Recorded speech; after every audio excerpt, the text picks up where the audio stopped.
Hi, welcome to my YouTube channel, Talking Country with me, Paul Taylor. And on this episode, we get a chance to speak to the amazing Cristian Bush a couple of weeks ago now, and we talk about his UK tour that's coming right up, and also new music with Sugarlands as well. So stay tuned and hopefully you enjoy it. If you do, give us a thumbs up and smash that like button. Well, folks, I'm so made up. I have got the one and only Cristian Bush all the way from Nashville online now. How you doing, dude? Hey, I'm doing great, Paul. How you doing? I'm doing great, mate. You're looking well. You ready? You're raring to go on your tour? Oh yeah, see, look, I'm in shape. You're in Things shape. are working. You've been That's right. Rocky films 24 hours a day, eating more egg, running up the steps of Philadelphia. I know what you're doing. Oh yeah. When you think of Rocky, you think of me. Absolutely. Maybe, well, maybe Little Stone. Not so much Rocky, but a few boulders. But no, man, it's great actually having you on the show. Really appreciate your time. I know you're busy and setting up. But you are coming over to the UK. I can't believe it. After so long, you're coming back. Yeah, it's been on my to-do list for a while. And then right about the time I was about to come over again as a solo thing, Jennifer and I got to come back, I guess in 2018. Yep. And got to play C2C again. And then COVID happened, and then it's been on my list, and I've just been waiting to get back. So now I'm coming no matter what. And what's kind of fun about this trip is it's sort of the chaos ensues as Kristian goes, plays pubs and things. Well, it's interesting you mentioned C2C because I tell a lot of people you were the very first artist to appear on stage at Country's a Country in London about 11 years ago. I was there. I was about 4 rows from the front. Yeah, it was my first time playing as a solo artist, which was kind of cool in that it harkens back. One of my first tours I ever remember in my band before Sugarland was a band called Billy Pilgrim, and we played with Melissa Etheridge. We opened up her shows across Europe for her Come to My Window tour, and the first show was in Royal Albert Hall. So I've been very nervous playing places that are very big over and over again in the UK. So I might as well just come back again. It was my favorite show because I've been to a few. I've not been to them all, but I have been to a few. I missed the Sugarland one. I think that was the year I missed, actually. But Jennifer, I caught Jennifer. She did. I opened up a few years after yourself.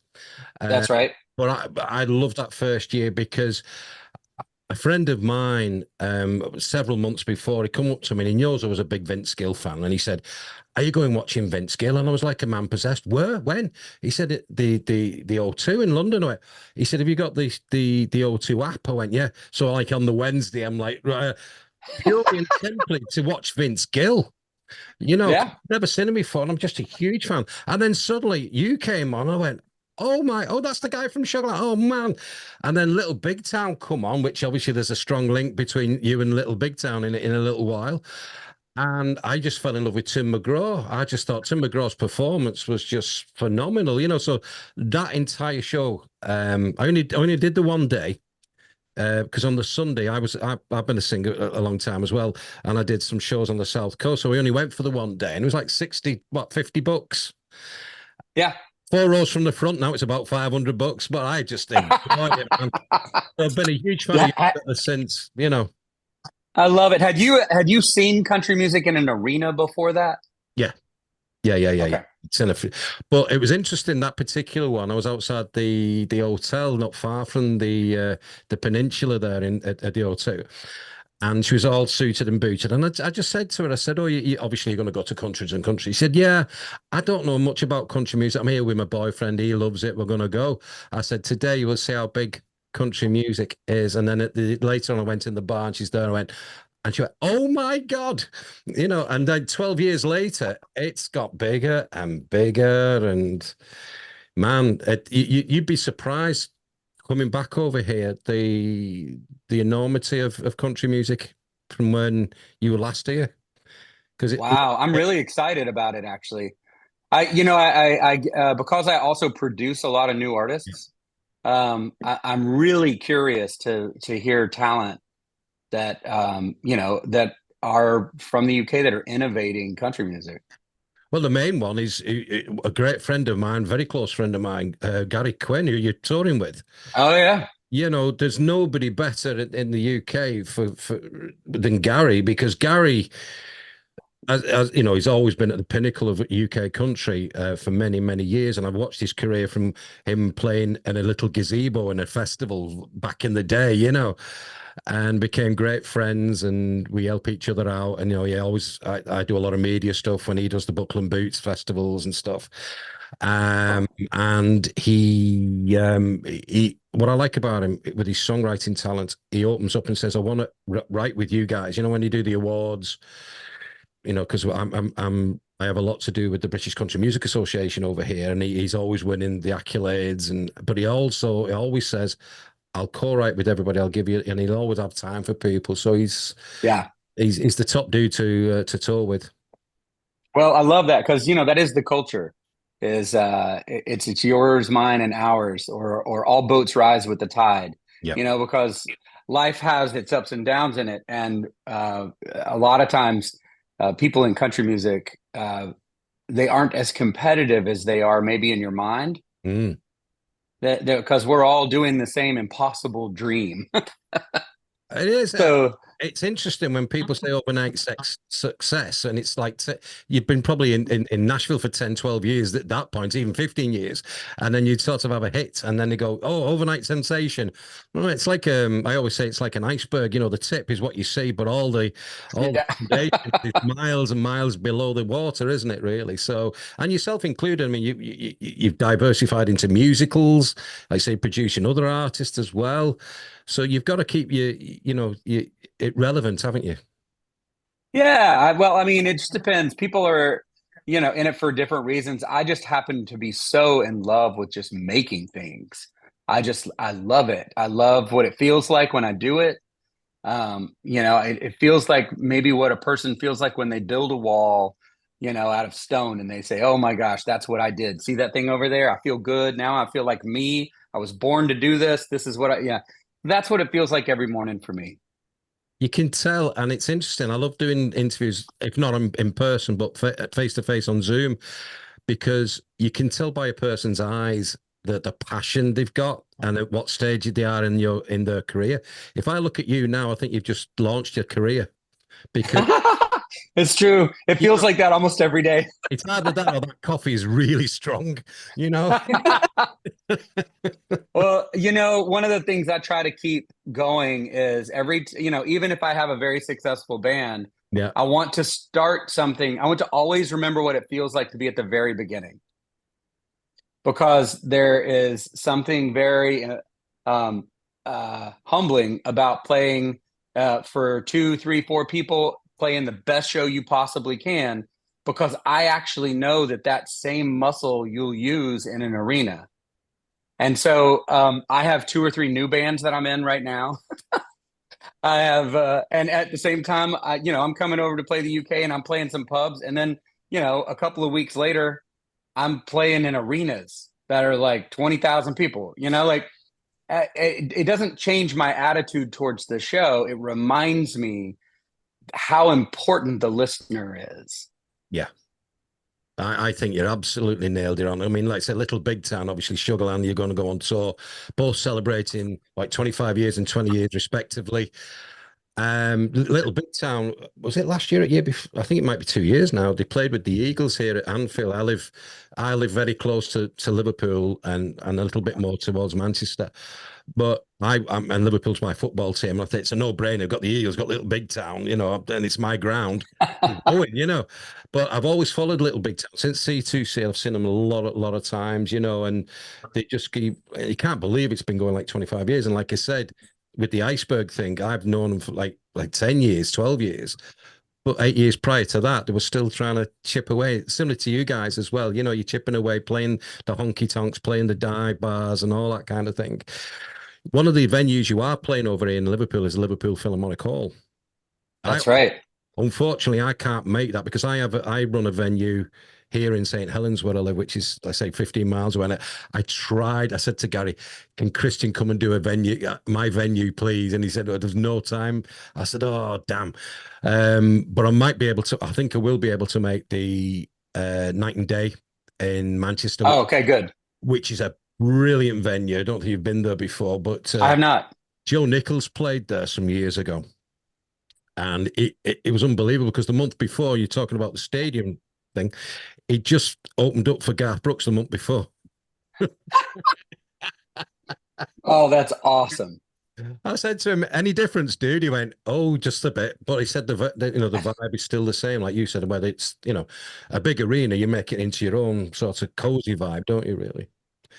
But yeah, Yeah. the Philharmonic Hall is a great, and it's a place I've actually sang at, which is unbelievable. I think that's the biggest place I've ever done any singing myself. But it's a great place. You'll love it, and the acoustics are amazing.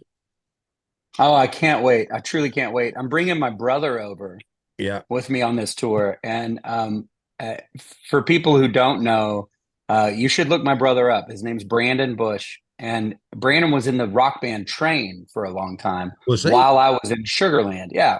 Oh, And so we would be on tour near each other and leave like messages backstage because we were only a couple of days behind each other on tour. But he is more talented in one hand than I am in my entire body. And it is some of the most interesting music to go watch us play, mainly because we're 3 years apart in age mm. and we we can play without speaking, or uh, we can speak to each other with just playing, and it's super fun to do in front of people. It looks a little bit like a magic trick because you can't really tell why in the world we just picked everything up and moved it over here, and now we're over here, and it looks from the outside like it's just two kids having fun. I think And that is it in a nutshell, isn't it? If you're playing on stage, it's great to have fun. You see so many artists who are sort of, got I don't know, a bit of an angst about them, maybe political, maybe whatever, and they've missed the fun part, and it conveys to the audience. Do you know the artist you met in, man? I won't name them by name, but you go and watch them and you go, I'm going to get in a beer. This is just a bit too heavy for me. Instead of well, fun is contagious. It's like people, they're like, when someone yawns and then everybody yawns. And sometimes if somebody has a really good laugh yeah, and the whole room fills up with laughter, yeah. it's the same thing. If you've got people that are having fun playing music, you can't help yourself. Do you know what I watched first thing this morning, eating my cereal, having a coffee? The retakes of Robin Williams on YouTube, some of the chat show, and it just sets me up today. I'll tell you what, he's unhinged and he reminds you to be playful at all times. Yeah, yeah. I mean, you can see the interviewers going, "Oh my God, where we, where we, even the race, even the sort of, the ones that go really near to the knuckle, as we say, the interviewers are going, where's he going with this? And it's like, oh, he's one guy I would love to have met and seen live. But yeah, it sets my day up when I see, something like that. It's my kind of humor. It's like, and again, if you convey that on stage with musically, then everybody's walking out smiling, laughing. Life is hard enough as it is. Absolutely. There's nothing, no need to add anything to it. Absolutely. Now, just to let the listeners know that obviously on your website you'll have a list of all your performances. You got the Long Road. Unfortunately, I'm not there this year. I was there last year interviewing and stuff. Unfortunately, I can't make it this year. But you got the Pizza Express live at Holborn with my great friend Jade Helliwell. She's another right at top of her game now. She just played the Bluebird, I believe, and oh, great. And her husband, who's another friend of mine, Luke Thomas, they played. He's a brilliant guitarist. Night and Day Cafe, as I said, in Manchester. You got Jeff Cohen and Gary Quinn there on the 29th of August in Manchester, and then the Philharmonic Hall on the 30th in Liverpool in the round. So it's and you've got Robert Vincent. I've only just caught that again. Another great friend of mine, Robert. Top draw. I truly can't wait to be around everybody, especially since as a producer now, I've been handed, a little bit of the keys to the, recording environment now. Like Oh, Kristian, we trust you. If you go find people, you know. So I'm real interested in hearing everybody's music. Yeah, I mean Robert Vincent, he's probably I think he might have been one of the first people I interviewed for media, and became great friends with him. A Liverpool lad, very Americana. He was on the last show of the Old Grey Whistle Test. He is great friends with Bob Harris, and Bob had him With on. Bob. I think he might, one of the last acts was on that, and you'll enjoy him if you've never heard him before live. He's top draw. So you've got a really good, yeah. They keep you on your toes, them fellas. Yeah, well, I like to be if I'm the least talented person on stage, I can get something done. You just have to go and say, "I've got to up my game. I've got to up my game, man." Up my game. Yeah, but again, great album out already. Sugarland, There Goes the Neighbourhood. You know, what's the sort of ethos behind that? What was the idea and process? Sure. This is the first recording we've done, or a project that we've done where we decided that the strange, like to stretch, the thing we'd never done before is recorded music that we didn't write. Yeah. Because Sugarland, sort of backwards to most of Nashville, we write all of our own material. We'll drag in some co-writers every once in a while. Jeff Cohen is what's one of the reasons I know Jeff. But typically we're in charge of what we're going to say, how we're going to say it, and how we want you to feel when you hear it. And we thought, well, you know, how wonderful would it be to go experience some of the best, you know, ask some of the songwriters in Nashville, get the best songs you can, Yeah, and see what that process is like. Because it seems to serve, you know, George Strait very well, Kenny Chesney very well, Tim McGraw. These people have incredible careers, and I believe everything that's coming out of their mouths, right?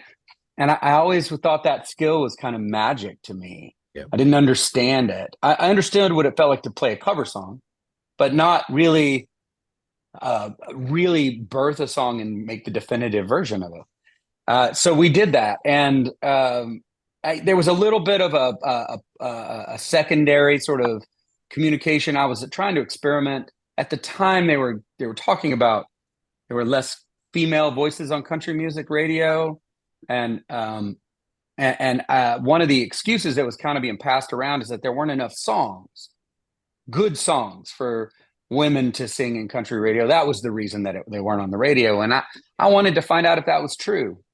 So I went asking, and I had, you know, started producing records. I'd produced a Lindsay L record by then, and I forget who else I was. Maybe I was working with Frankie Ballard or somebody, and I had a lot of people sending me songs for those artists, and I learned the language of listening.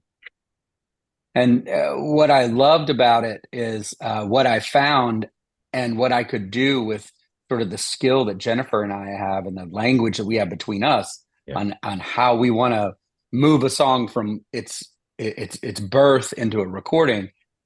We got to really have a good time with, and that's what you're listening to.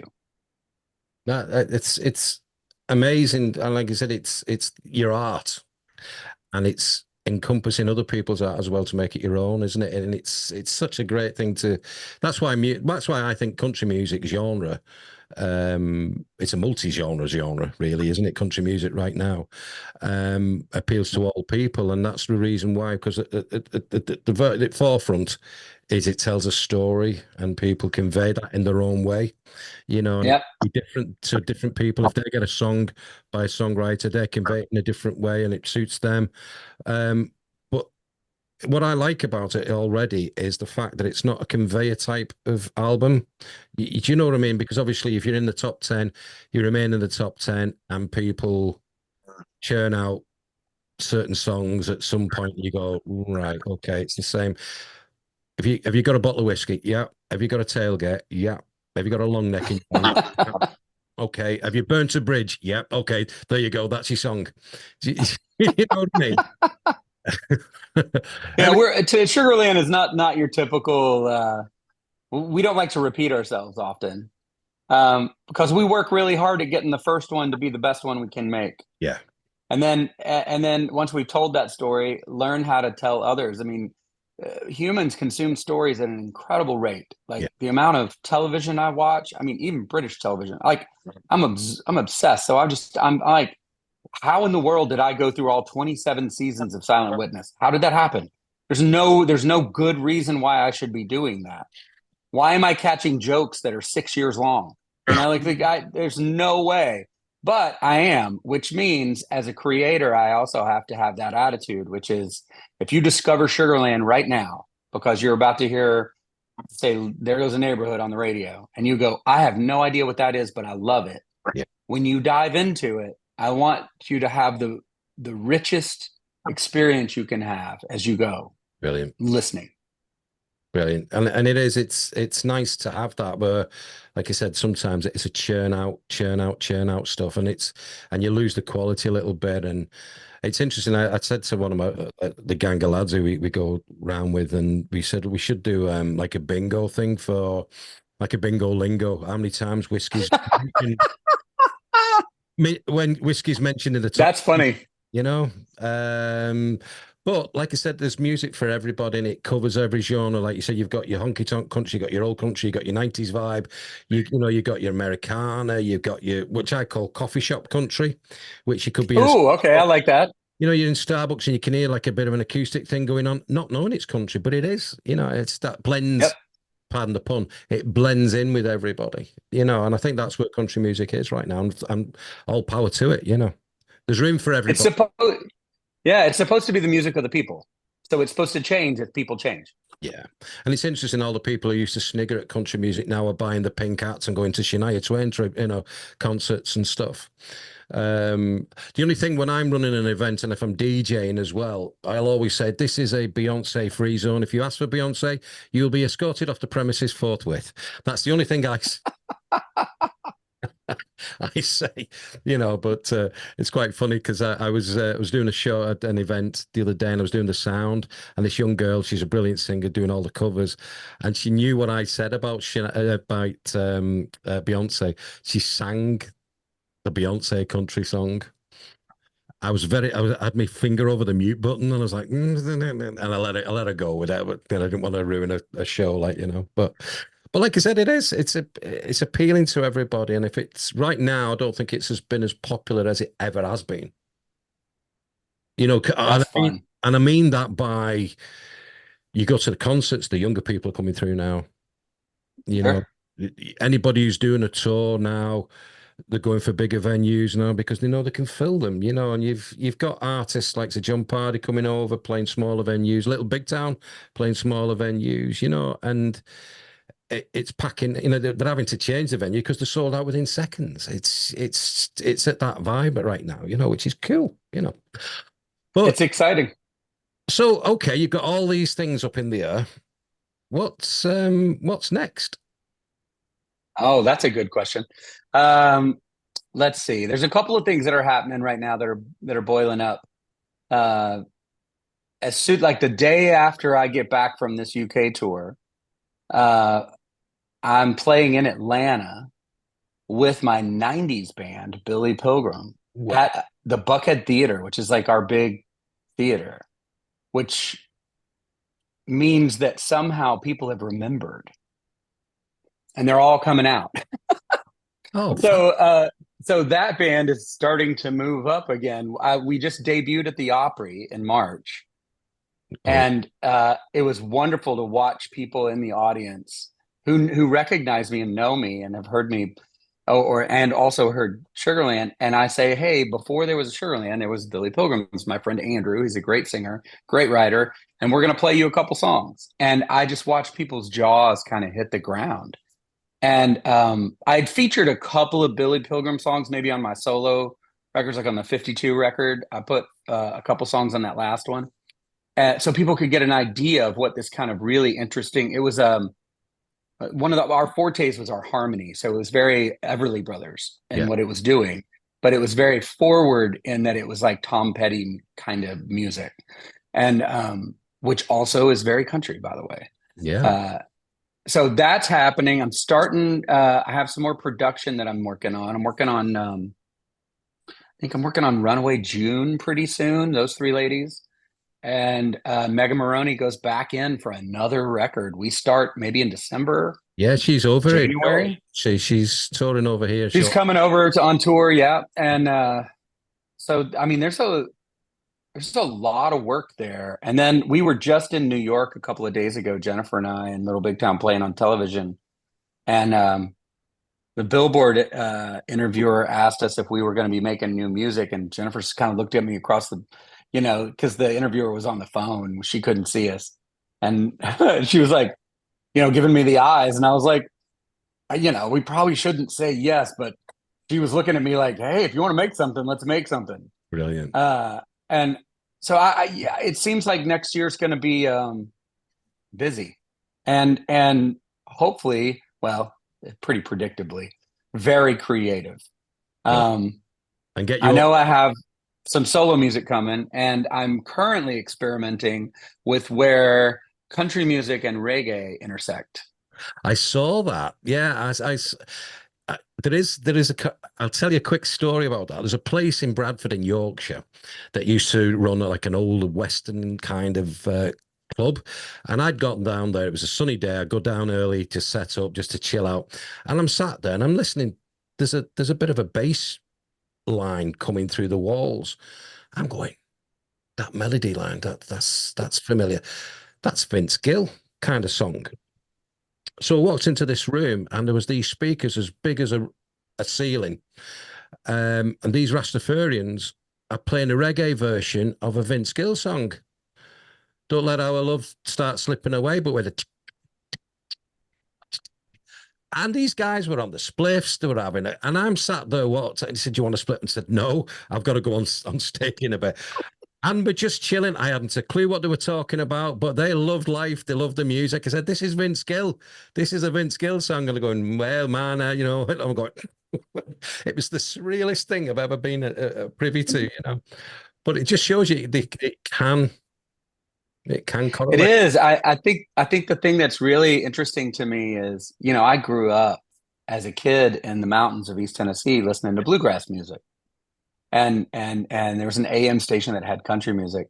And one of the things that would happen is occasionally, if the cloud cover was low, because I was in a valley, you could get the college radio station from Knoxville like an hour away. It would bounce off and you'd be able to pick up some college radio. And I started hearing like old Clash records that weirdly, those were very reggae influenced records. Yep. I had no idea what I was listening to, but what I was processing in my head was listening to it and associating it with bluegrass. So my brain has been connecting these things for years because I heard it at a similar time in life. And I loved later, as I grew up, my dad had a bunch of Bob Marley records, which was weird for somebody that lived in Appalachia, right? Yeah. And I didn't realize until I got older what all the songs meant that I'd been singing for 15 years in my head. And I realized in those moments sort of the brilliance of what reggae music does is it's very easy delivery of easy melodies that make you feel at ease, like you are at sort of peace and calm, and you just kind of move. And that ability to then get information in the song lyric is magic. And that's the magic I deal with in the Sugarland world. Like, how do I put information in songs and deliver it to you in a country music structure so that you feel better afterwards? You're not quite sure why. Yeah. So I'm interested in exploring how reggae and country music connect. I know they do. I'm just not sure how. And typically I'm the guy who they'll let do anything. Well, if you can get away with so I'm experimenting. You get away with murder, like, go with it. I mean, but that's what music is about, pushing the boundaries. Have you heard the reggae version of Hotel California? Oh, geez, no. You listen to that melody line of it's a da da da da da, and it's that's the reggae. There is a reggae version of Hotel California, and also I've heard somebody sing a reggae version of Thunder Rolls, Garth Brooks. No kidding. Yeah, so there you go. That's crazy. Well, that's interesting. Weirdly, as a strange coincidence, yesterday I wrote a song with Don Felder, who Oh, wrote wow. who wrote Hotel California. Jeez, I met him yesterday and we wrote a song, and I should ask him about that. oh, I mean, I'm just still coming down from the Eagles concert in Manchester the other week. That was just, Man, and they were with the Doobie Brothers was on with them, and I managed to see Michael McDonald live. It was like, oh my God! I just decided to go that afternoon because my family were out, and I thought, oh, there's a cheap ticket. All right, I'll go. So it was, yeah. Anything with Vince Gill or the Eagles in there and Michael McDonald, I'm all over that, man. But just the last couple of things. And I hopefully get to meet you actually in Manchester. I'm going to go to the day and night. I'll hopefully grab a beer with you, and absolutely. I'll come down there. But so let's ask you this last question then. Tonight you're hosting a fire pit party, and you've got 6 friends that you want to, or 6 people you want to invite. Now they can be family, friends. They could be past and present, artists, anybody who's been a big influence on your life, to sit round the Hmm. fire, have a few chicken wings, a few buds and stuff like that. Who would they be and why? Wow. Do they have to be people that are all alive? No, no, like I said, it can be past and present. So John, Oh, John Betty, definitely. Well, John Betty gave me the idea because when I asked him this question, he said, my mum and dad, I'd love to have 5 minutes with them. I'm crying my eyes out. I've got tissues yeah, everywhere. yeah, We're on Zoom, you know yeah. what I mean? Yeah, Yeah, I definitely put my mom there. My dad, he'd just sit there and listen. He probably wouldn't talk. But I'd put my mom there, and then I'd probably put my kids because they never got to meet her. brilliant. Um, and then of course, just because we talked about him, probably Bob Marley. Yeah. Then I have a relatively new friend named Paul McDonald. If you ever get a chance to hear his music, Yeah, all right. he's like a little bit of a spark plug. I might put him there. It would be really nice to, well, now that you see family, I kind of want, Well, be good to see my, let's say family are a given. So let's yeah. Okay. inspire people around the fire. And obviously we've got to invite Cindy. Cindy's, Well, yeah, of course. you know? Somebody has to like testify that it happened. Yeah. Yeah, you got to invite a journalist. Yeah. Um, well, I tell you what, I would ask my brother, Brilliant. and he's absolutely breathing, alive, beautiful young man. Um, Musical. That's a really great question. Musically, I'd love to be around Tom Petty.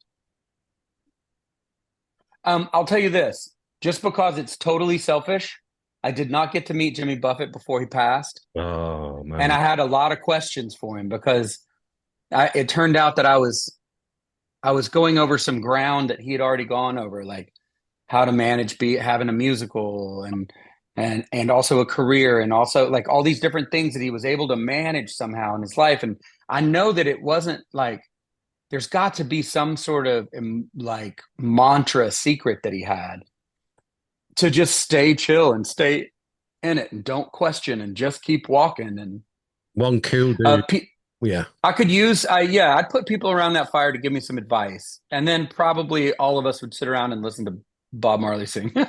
You say you got Bob Marley, you got Jimmy Buffett. That's a party in itself. One of the best answers I got as well was Dolly Parton. This is the same around the same fire. Dolly Parton, Johnny Cash, Merle Haggard, Waylon Jennings, Garth Brooks, Willie Nelson, and Jesus Christ. And I went, I'd pay. I would absolutely pay for that one. Oh yeah. So there's a song on my last solo release called "Long Neck with Jesus," Oh wow. and I wrote it with Paul Overstreet, who's a very famous songwriter, top stuff. and Andrew and I recorded it as a Billy Pilgrim recording, but on my solo record. And it's exactly that question, like, man, if you could have a beer with Jesus, that might actually be cool. Yeah. Like what would that be like? And I love these fantasy games of what would you do if you hit the lottery? What happens if Kristian writes a hit Christmas song? You'll never see me again. I'll be on an island. There's also, I love that it's the idea of being playful with your imagination and why.